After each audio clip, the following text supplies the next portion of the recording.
Welcome to theAnalysis.news. I'm your guest host, Greg Wilpert.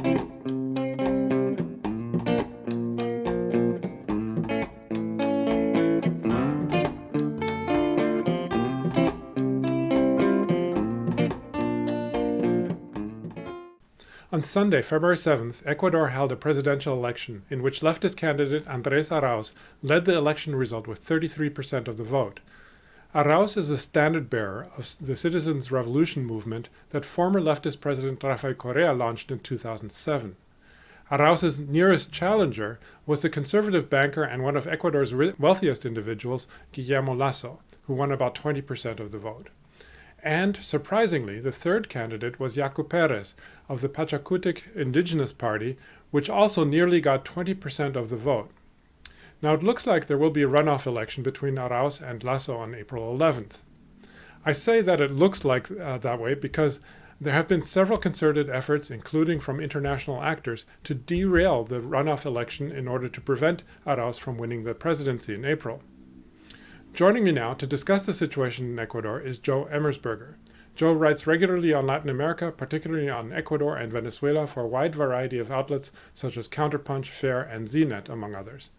Thanks for joining me today, Joe. Thanks, Greg. Appreciate you having me.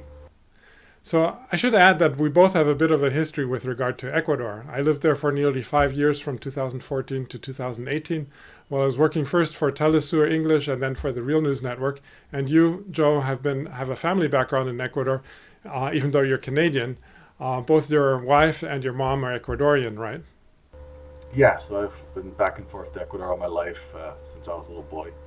So I don't want to start with this article that you recently published for an article. An article that you recently published for the media watch group FAIR, where you pointed out many of the distortions in the U.S. media with regard to Ecuador. So let's start with how that is, the U.S. media has tended to characterize the presidencies of Rafael Correa and his successor, the current president, Lenin Moreno. That is, first, how would you say are the two usually depicted, and what is wrong with their depiction? Okay, well, Correa, I should say, was depicted basically as authoritarian, and he especially got rapped for having a poor record on press freedom, because he had a very contentious relationship with the press. I mean, that's certainly true, but he was depicted as basically clamping down and on press freedom. Basically, Ecuador was basically a very dangerous or a difficult place to be critical of Correa's government, which was a total falsehood. Mind you, there were some things. There are things you could criticize about Correa's government along that lines. For instance, the fact that libel is part of the criminal code, and things like that. Like any country, there are definitely things you could criticize, but no more. I would say just the press that Correa got was very bad. The private media was constantly against him, and he answered back through the public media, and there was basically an ongoing battle basically going on. But what happened when Moreno won the presidency in 2017, basically deceiving voters that he was going to be the continuation of the citizens' revolution of Correa, maybe with a somewhat different style or whatever, but basically as a continuation. That was a total fraudulent campaign, because when he took over within weeks, really, it was clear that the Guillermo Lasso, the right-wing banker who ran in 2017, he might as well have won. He implemented his whole program. Basically, Moreno became the worst enemy of Correa and everything he represented. It was just a total transformation.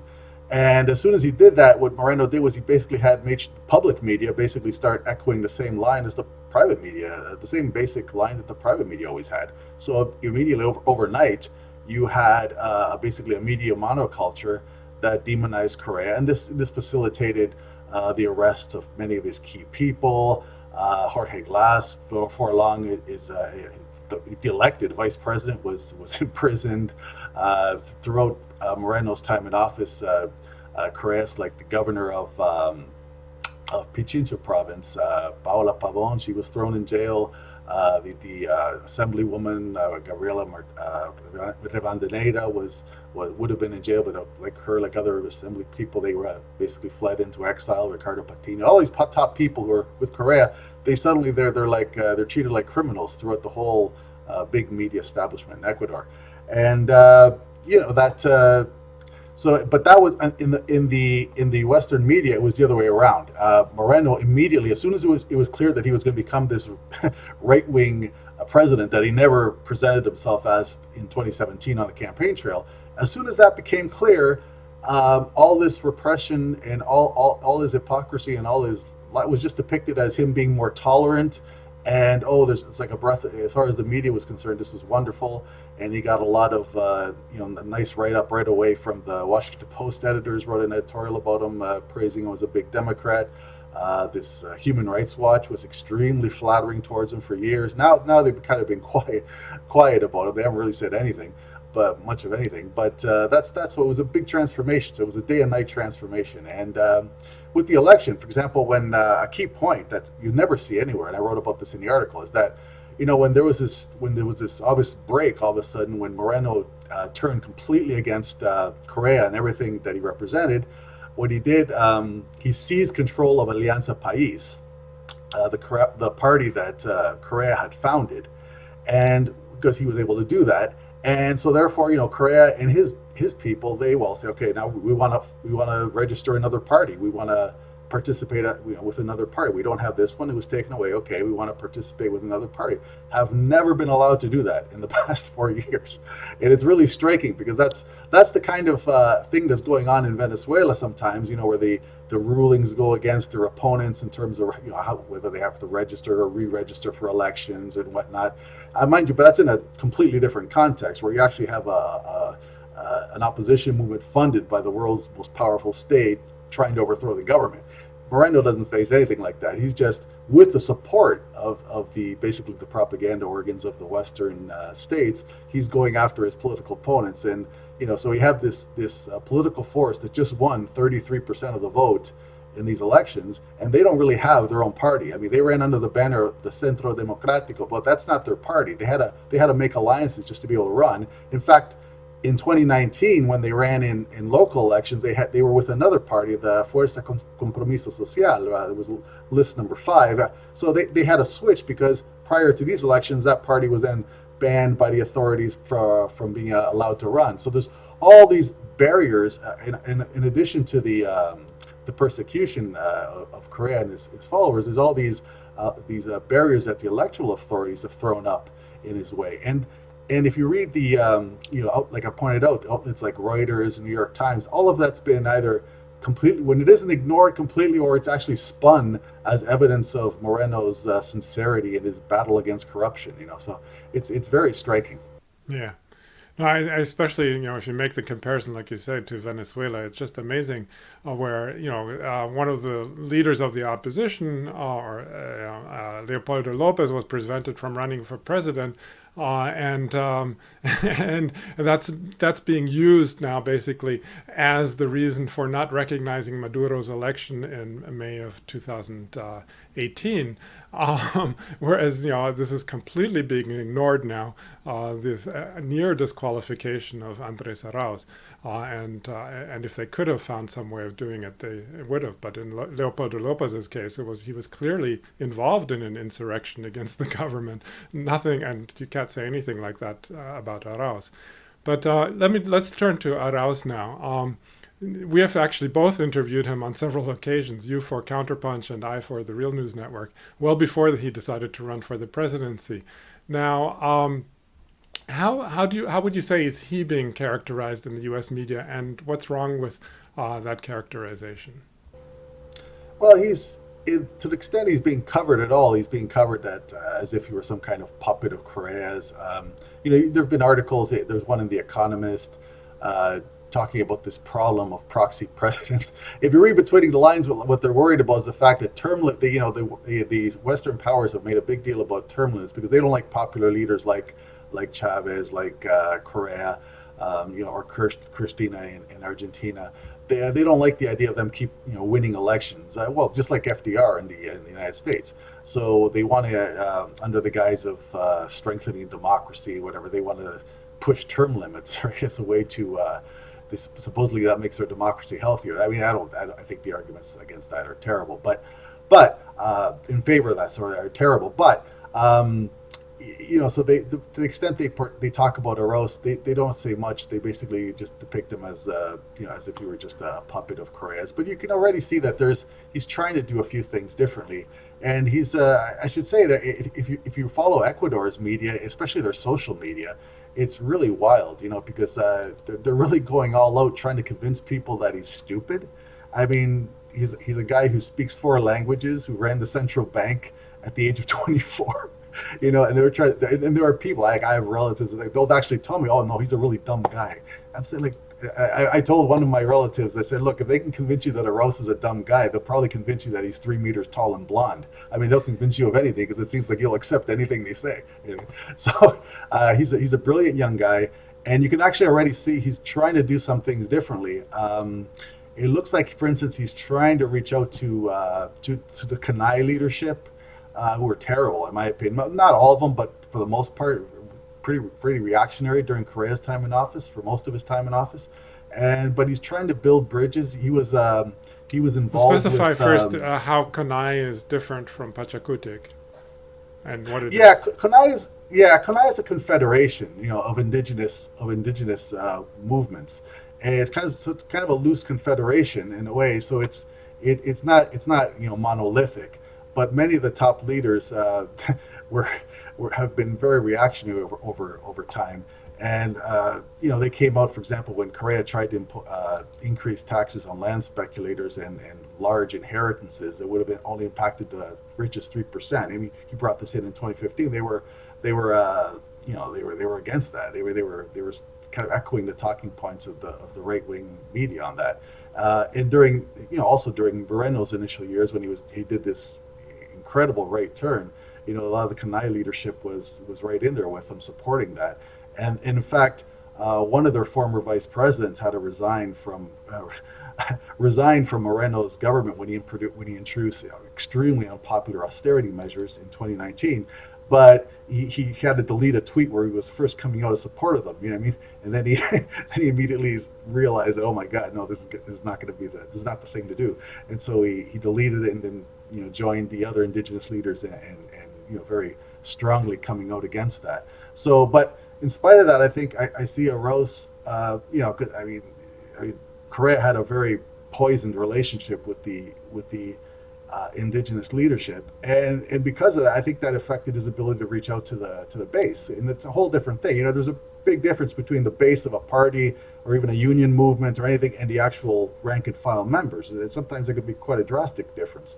So, but the problem is, if your relationship is poisoned with the leadership, you can say, well, how do you reach out to the base then? If you're, So I could see Arauz making moves and trying to be more diplomatic with the Kanai leadership. Now, Kanai is not the only indigenous confederation, but they're the largest. So I see that as a difference in Arauz. And you can see that even, Arauz was very involved with the Center of Economic and Policy Research in doing the work to expose the fraudulent electoral monitoring of the OAS in 2019 in Bolivia. So when Evo Morales was able to return to Bolivia after the democracy was restored in 2020, he invited Arauz to an event where he spoke in front of Morales' supporters, a large crowd of supporters, celebrating Evo's return. And he was also there with several Kanai leaders. So there was and I know from talking to him in the past that he believed that through Evo, maybe they could at least get some kind of a working relationship. So I see him making moves, and that's a distinction from Correa. And he's also made kind of big, and I want to ask him, he replied to me recently saying he tried to get back to me for an interview, or it's not a brief interview, but I really want to explore his ideas about how to democratize the media terrain in Ecuador. Because I think what Correa did was he basically just said, okay, I'm going to use my platform to balance them, basically. He did other things as well. He tried a regulatory approach, but that could be critiqued, and sometimes validly, on kind of free expression grounds, even if they were overblown and everything else. But there is not. It's not like there was no basis for critiquing them either. So it sounds like Arauz wants to do things differently, but I would like to get more clarity on that, like what exactly he plans to do differently. Because as long as he's trying to reform media, I think that's a positive thing. But what you don't want to see is kind of any kind of backsliding or going easy on the private media, because they're very vicious. They're totally against any kind of social reform. So it's a important issue. Hmm.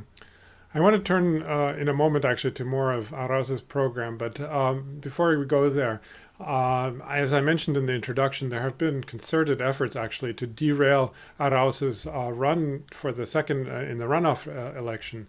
I mean, there were already obviously for the first round, but now also for the runoff vote. And talk about what those efforts have been and who's behind them. Yeah, well, right after he won this is shocking. I mean, again, this is blanked out. I follow Reuters very closely because I think they're a key, if you're a media analyst in the West, they're a key outlet to follow because their reports get reprinted so much all over the place in some form, right? So many different outlets, the New York Times, Washington Post, all these big agenda-setting media. They'll often, even the Guardian, they'll often just cut and paste writers or maybe tweak them a little, but so they're really important to follow. And when you see from them, when all this happened, that Ecuador's prosecutor basically made a big show of meeting with her counterpart in Colombia, because this outlet in Colombia had come out with this report saying that Arauz had received $80,000 from the ELN rebels in Colombia. And this was, so the prosecutors then get involved in making this big show of exchanging information, and so and saying that they're looking into this. So it's all basically an attempt to first of all, to them to put a cloud over Arauz, to make him look shady and criminal, and basically give credence to this report, which is it's been refuted on a bunch of different grounds. It's preposterous on its face, but it's also, they for example, there was an expert in wildlife, in birds, who noticed that the one video that was supposedly where the ELN person was saying they had referred to Comrade Arauz or whatever. It turns out that the birds this video was supposedly in Colombia, but the bird that the expert heard chirping away there could only be found in southern Ecuador. So it was obvious that the video wasn't what it was supposed to be. The story basically, and another thing is they claimed this money was received when he was at the conference for Progressive International, but that conference was over the internet. It was virtual. It was like we're talking now. So it's not like a meetup at a conference, where you can actually meet up and do things. It was all virtual. It was full of it was obviously just a big hit piece, basically. And even the reporters who said the story tried to hedge their bets. They tried to just say, well, of course we can't confirm that this is certain. In other words, what they were doing is just recycling allegations, spreading them around, and just flinging mud and hoping that it would stick. And then the prosecutors got involved to do the same thing. And that's very menacing because there was chatter on the social media among the Ecuadorian right wing that we're gonna he's not even gonna be in the second round. He's gonna be disqualified. Well, of course that's threatening given what Moreno has gotten away with. But also just this whole fact that you have the prosecutors including Colombia's prosecutor getting involved in basically trying to smear a candidate in the middle of an election. Again, now this is the kind of thing, if Maduro's government was doing anything like this, I mean, this is headline news. I mean, decisions that, if you follow Reuters, if the CNE in Venezuela just makes an announcement that maybe they'll, make a party re-register, I mean, that already, boom, headline, what I mean? But all of this stuff that I'm talking about, you look at Reuters, it's not there. I mean, it's just blanked out. They basically aren't saying anything, and that to me is very threatening, because the less international outlets report the facts, the more Moreno's government can get away with. I was personally actually very relieved when about a week before the election, Reuters ran a pretty nondescript article. It had a lot of problems, but they did at least concede that Arauz was in the lead in most polls. I was actually relieved by that, because I said, well, it's less likely that I think that they'll try to pull something really outrageous with the vote count, because Moreno's government is very sensitive. He's been propped up to a large extent by good press around the world. Another main element, though, seems to be this effort to do a recount of the first round. Now, I understand that has been abandoned, but what was that all about, and how would that have affected the runoff vote? Yeah, well, Lasso, when the votes finally got tallied up, Lasso ended up with 0.35 of a point, something like very, very close above Yaku Perez. If you looked at most of the polls, Yaku Perez was only going to get like 13, 14, 15%, somewhere around there. He ended up getting 19 and more. In some polls, he was like 10%. The only one poll that I found that actually had him around 19% or so, and even that poll had him like 4 points behind Lasso. So there was nobody who was really predicting that he would, possibly come in second. So he came within a sliver there, within a fraction of a percentage point of coming in second, which would have put him in the second round against Lasso. So he immediately cried fraud, and Reuters reported the fact that he made fraud allegations and and that he didn't have evidence. But what Reuters didn't tell people was that he actually accused Correa of manipulating who lives in Belgium, who can't even come back to his own country because he'd be arrested. Yaku Perez accused Correa of manipulating the vote count so that he would come in third. Now, like Correa mocked that on Twitter, saying, "Well, why didn't I manipulate the vote count so Arauz would just win in the first round?" But it's preposterous because over the past 4 years, the electoral authorities have done nothing but put obstacles in the way, and come just short. And it was only by a vote of 3-2 that Arauz was even allowed finally to run his candidacy in late October, if I don't have the date wrong. It was very late that he was finally allowed to run at all. And it's pretty scandalous by itself, because he's the guy who just won the first round of the election. He almost didn't qualify for the vote. But they've done so much to suppress the Correas the last 4 years, and yet this guy comes out and publicly says that Correa is interfering in the vote count and conspiring with Lasso. And meanwhile, Yaku Perez actually endorsed Lasso in 2017, and then and days before the election, because there were some polls, kind of putting in doubt whether Lasso could come in, whether Lasso would come, how Lasso would do. So Lasso said something like, well, if Yaku Perez does come in second, I totally support him in the runoff against Arauz. So he returned the favor. I mean, Yaku Perez is quite a character. He's a very reactionary character. We probably talk more about that, but the bottom line is he made ridiculous statements, and Reuters just kind of squelched it, kind of covered it up. He also said that he wouldn't be surprised if there was a recount that Arauz would end up in third place. Again, that's just absolutely ridiculous. I mean, Arauz won the first round by 13 points. Yet here he is saying that no, actually, if we do a recount, Arauz is going to come down to third. It's just crazy stuff. But this was not, unless you followed events through other, basically in Ecuadorian media or maybe social media, you wouldn't know any of this. I mean, just from what you get from the international media, it doesn't tell you. Yeah, and also it seems that Perez received some support from the Organization of American States. What was that all about? I mean, like you mentioned, they were instrumental in the Bolivian recount situation and the whole debacle there. But what was their involvement here in Ecuador? Well, the fact that they're involved anywhere is just scandalous. I mean, after their fraudulent audit in 2019 in Bolivia, in October of 2019, and throughout those crucial months, I mean, that was absolutely crucial to inciting the coup. And they were lying from day one, saying that there'd been this drastic, inexplicable change in trend in favor of Morales as the votes came in, and that's just absolutely a lie. There's perfectly obvious reasons why as the votes come in, sometimes the trend can go a certain way depending where the votes come in. For example, in Ecuador just now, Lasso was behind Perez, right?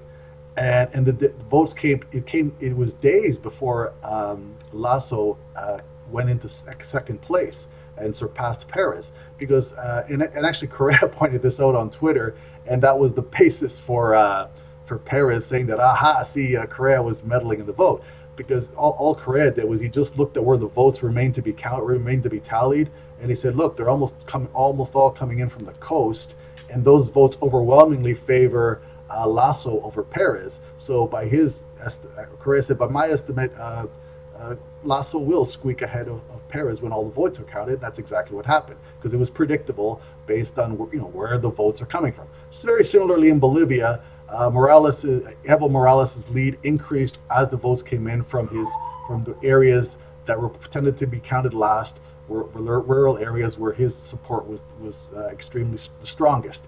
So, and there was nothing unusual about it. It was obvious, and yet the OAS lied, and they are technical. I mean, they have technical people. They know how elections votes happen. They're not novices. This was very evil. This was lying. And the Center for Economic and Policy Research was all over them from day one about the fact that they were doing this, and outlets like Reuters covered it up. But I think thanks to the mobilizations in Bolivia, the unity of the movement, this just couldn't be sustained. And again, when you saw the election in 2020, in October 2020, when Arce won, we saw exactly the same trend that they said was so drastic and inexplicable and everything else. Exactly the same kind of trend for Arce. Okay, so I mean, this was just horrible. And again, it's scandalous to me that they're involved in an election anywhere. So the fact that they're involved in Ecuador's election at all is very worrying to me. But it looks like so what they did was when Lasso creeped ahead of Perez, they decided Perez cried foul.